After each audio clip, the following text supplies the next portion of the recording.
स्वागत दोस्तों आपका अपने चैनल पर सोची बड़ी खबर के सामने मौजूद यहाँ पर चलेंगे। सबसे पहले सबसे बड़ी अपडेट आपको बताएंगे दोस्तों, बिहार विधानसभा चुनाव को लेकर इस वक्त की सबसे बड़ी अपडेट सामने आ रही है, जहां पर भाजपा के बड़े बड़े नेताओं के नामांकन में नहीं पहुंचे नीतीश कुमार। बताएंगे इसके पीछे क्या है बड़ा कारण। और इसी बीच दोस्तों बिहार चुनाव के मद्देनजर एक राज्य में बीजेपी के 16 मंत्रियों ने दिया है इकट्ठे इस्तीफा। बताएंगे इसके पीछे क्या है बड़ा कारण और एक एक करके चलेंगे सारी बड़ी अपडेट दोस्तों। लेकिन उससे पहले अगर आप भी मानते हैं कि बिहार के अंदर परिवर्तन होकर रहेगा और इस बार बदलाव होता नजर आने लगा है, तो इस वीडियो को लाइक करके लाल बटन दबाकर चैनल को सब्सक्राइब करके बेल आइकन दबाकर कमेंट बॉक्स अपनी राय जरूर लिखकर बताएगा और ज्यादा से ज्यादा वीडियो को शेयर कीजिएगा ताकि पूरी अपडेट आप लोग तो लगातार आगे भी इसी तरीके से पहुंचते रहे। चलते हैं सबसे पहले सबसे बड़ी ब्रेकिंग न्यूज अपडेट की तरफ दोस्तों, जहां पर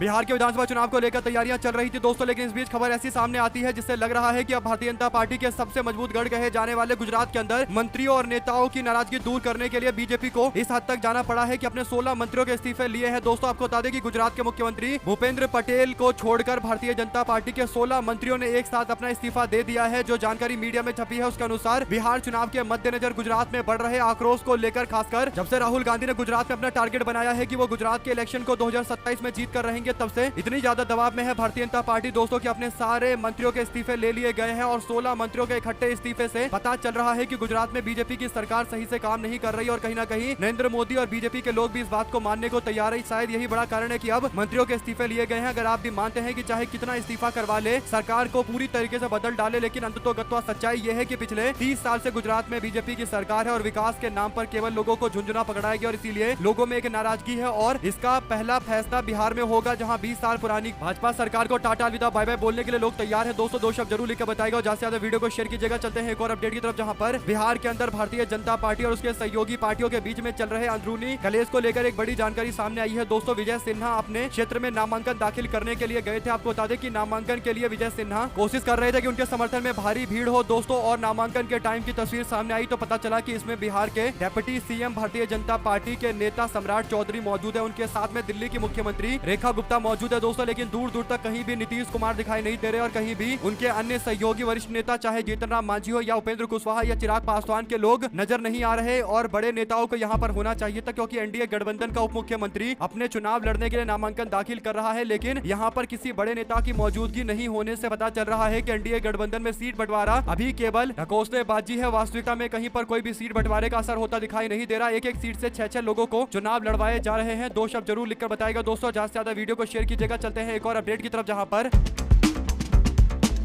बिहार के विधानसभा चुनाव के लिए एनडीए में शामिल जेडीयू ने अपने उम्मीदवारों की दूसरी सूची जारी की है दोस्तों। इस सूची में 44 उम्मीदवारों के नाम है। इसमें से कई नेता ऐसे हैं जो दल बदल कर जेडीयू की टिकट पर चुनाव में उतरे हुए हैं, जिसमें चेतन आनंद, विभा देवी और प्रमोदी कुमार सिंह का नाम है। चेतन आनंद और विभा देवी आरजेडी और प्रमोद कुमार सिंह एलजेपी रामविलास के टिकट पर चुनाव लड़ रहे हैं। इसके साथ में दोस्तों 57 उम्मीदवारों की जो सूची आई है, सूची के मुताबिक रुपौली से कालाधार मंडल को मैदान में उतारा गया है। इसी के साथ में धामधा से मंत्री लेसी सिंह को चुनाव लड़वाया जा रहा है। इसी तरीके से शीला मंडल को फूलपरा से चुनाव लड़ाया जा रहा है दोस्तों। ऐसे में जो बड़ी बात निकलकर सामने आई है जनता दल यूनाइटेड के टिकट बंटवारे से, वो ये कि ज्यादातर दल बदलू लोगों को उन्होंने टिकट देकर चुनाव लड़ाने का फैसला लिया है। झाझा से दामोदर रावत को चुनाव लड़वाया जा रहा है। नवादा से विभा देवी और बेलागंज से मनोरमा देवी को चुनाव लड़वाया जा रहा है। ये सारे लोग बाहर की पार्टी से आए हुए हैं और जनता दल यूनाइटेड में शामिल होकर इनको टिकट मिल चुका है। यानी इस बार नीतीश कुमार अपने पुराने कार्यकर्ताओं पर कम भरोसा कर रहे हैं और बाहर से आने वाले लोगों पर, नेताओं पर ज्यादा भरोसा करके उनको टिकट दे रहे हैं। लेकिन उनका भरोसा कहां तक आगे बढ़ेगा, ये बड़ा सवाल है। जो भी जानकारी इससे जुड़ी आती रहेगी आप लगातार अपडेट पहुंचाते रहेंगे। चलते हैं एक और बड़ी खबर की तरफ, जहां पर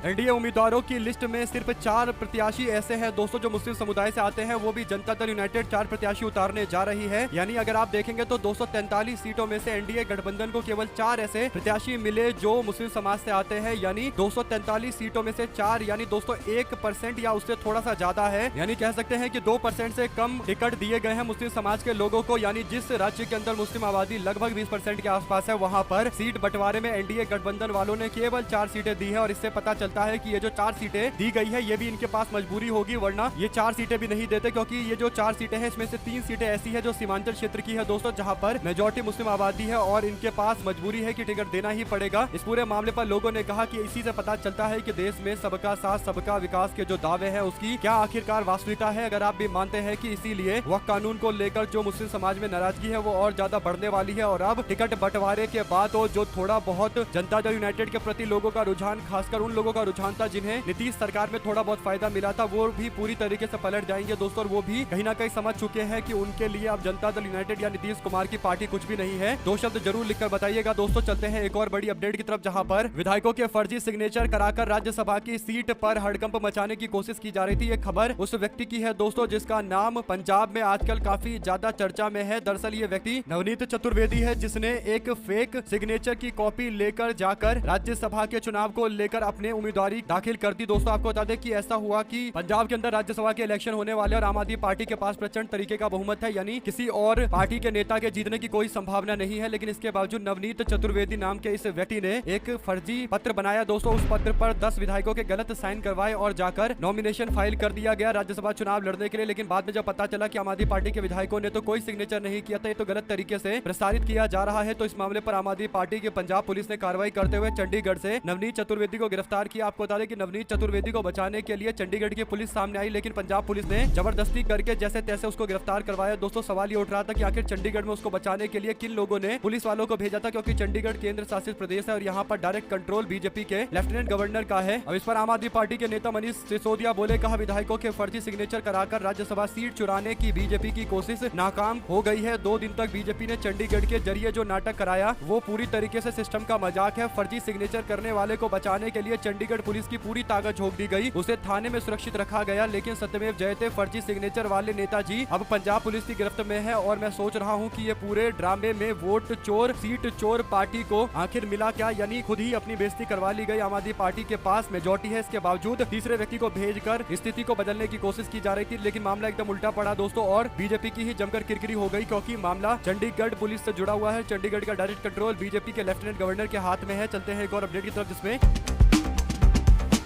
कांग्रेस और राष्ट्रीय जनता दल के बीच में सीट शेयरिंग को लेकर जो जानकारी है उसके अनुसार अभी कुछ फाइनल नहीं हो पाया है। पार्टियों में नहीं हो पा रहा सीट शेयरिंग को लेकर अंतिम फैसला। लगभग सारी सीटों पर फैसला हो चुका है। केवल 5 से 7 ऐसी सीटें हैं जहां पर सारी पार्टियों के बीच में मामला अटका हुआ है दोस्तों, और सभी पार्टियों ने अपने अपने उम्मीदवारों को पर्चा देना शुरू कर दिया है। तो कह सकते हैं कि सीट बंटवारे को लेकर जो एक अंडरस्टैंडिंग है उसके मुताबिक काम तो हो रहा है, लेकिन जो फाइनल अनाउंसमेंट होना चाहिए था कि सीट बंटवारे को लेकर ये समीकरण है और इस सीट पर इतने लोग लड़ेंगे, वो नहीं हो पा रहा। कांग्रेस पार्टी ने अपने उम्मीदवारों की लिस्ट जारी कर दी है और सारी पार्टियों के उम्मीदवार मैदान में उतर चुके हैं। अब देखना ये होगा कि किन किन सीटों को लेकर विवाद जारी है दोस्तों, और कौन कौन से नेता वहां से चुनाव लड़ते हैं। क्या इंडिया गठबंधन में भी कई सारी सीटों पर फ्रेंडली फाइट होगी, ये एक देखने वाली बात रहेगी। इसी के साथ में मध्य प्रदेश के मंदसौर में एबीवीपी के छात्रों की शर्मनाक करतूत सामने आई है। छात्राओं के निजी वीडियो बनाने का मामला सामने आया है। कैमरे में वीडियो कैद हो गया दोस्तों, कैमरों में यह हरकतें कैद हो गई। कॉलेज में उत्सव के दौरान वीडियो बनाए गए छात्रों ने इस तरीके की जो हरकत की है दोस्तों, ये एबीवीपी से जुड़े हुए हैं और छात्राओं के द्वारा मामले पर शिकायत दर्ज करवाई गई। तो सीसीटीवी फुटेज से सारी बड़ी जानकारी आई और पता चला है कि कैसे गलत तरीके से वीडियो प्रसारित करने की कोशिश की जा रही थी, बनाने की कोशिश, उसे प्रसारित करके बदनाम करने की कोशिश चल रही थी। 2 शब्द जरूर लिखकर बताइएगा और ज्यादा से ज्यादा वीडियो को शेयर कीजिएगा। अगर आप भी मानते हैं कि बिहार में बहुत कुछ बदलने की स्थिति अब धीरे धीरे बनती जा रही है तो लिखेगा जरूर दोस्तों। और लगातार इसी तरीके से जुड़े रहने के लिए दोस्तों, भाइयों बहनों मित्रों का बहुत बहुत धन्यवाद। बिहार विधानसभा चुनाव को लेकर भी आप ये बता सकते हैं कि क्या आपको लग रहा है किस और माहौल अभी नजर आता है, और प्रशांत किशोर के साथ साथ तेजस्वी यादव और कांग्रेस पार्टी की क्या भूमिका बिहार में होने वाली है। देख रहे थे आप लोग का अपना चैनल दोस्तों, और उम्मीद है कि आप अपना रिस्पांस जरूर देंगे। जय हिंद, जय भारत सभी दोस्तों, भाइयों बहनों मित्रों का जय हिंद।